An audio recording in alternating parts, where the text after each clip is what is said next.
Okey, kurang 24 jam sebelum Hari Raya Aidilfitri, warga kota sudah mula meninggalkan kediaman masing-masing menuju ke kampung halaman. Di media sosial, kebanyakan pengguna lebuh raya memuat naik gambar kesesakan lalu lintas selain pengalaman masing-masing berhenti di hentian rawat dan rehat ataupun R&R. Dan bersama kami di talian sekarang adalah Pegawai Pusat Kawalan Trafik Plus Amirul Afendi Samad untuk berkongsi situasi semasa di Lebuh Raya Utara Selatan. Cik Amirul, terima kasih kerana menyertai kami sehari sebelum Aidilfitri di Astro Awani. Sama. Cik Amirul, mungkin boleh kongsikan terlebih dahulu keadaan trafik rata-rata di laluan-laluan utama di sepanjang Lebuh Raya Plus menuju keluar daripada ibu kota?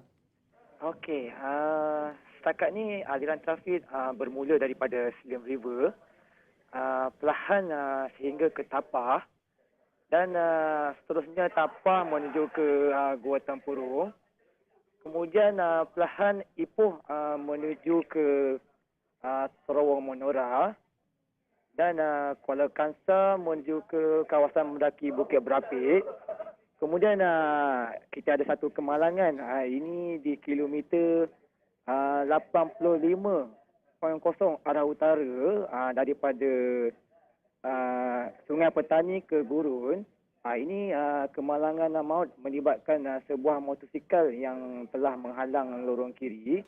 Trafik di lokasi sekarang ni sesak kira-kira 7 kilometer. Manakala aliran trafik menuju ke selatan tanah air setakat ni masih lagi bergerak dengan lancar. Okey, menjelang Hari Raya Aidilfitri ini, Cik Amirul, kita lihat banyak perkara-perkara yang mungkin kurang baik dilakukan oleh pengguna jalan raya termasuk menggunakan lorong kecemasan dan sebagainya. Jadi apakah nasihat PLUS kepada pengguna lebuh raya apabila mereka ingin pulang ke kampung halaman masing-masing hari ini? Okey, untuk pengguna PLUS yang ingin pulang ke kampung halaman sempena Hari Raya, pihak PLUS ingin menasihatkan supaya pengguna untuk layari Twitter PLUS Trafik dan PLUS App untuk mengetahui status trafik terkini di sepanjang Lebuh Raya PLUS.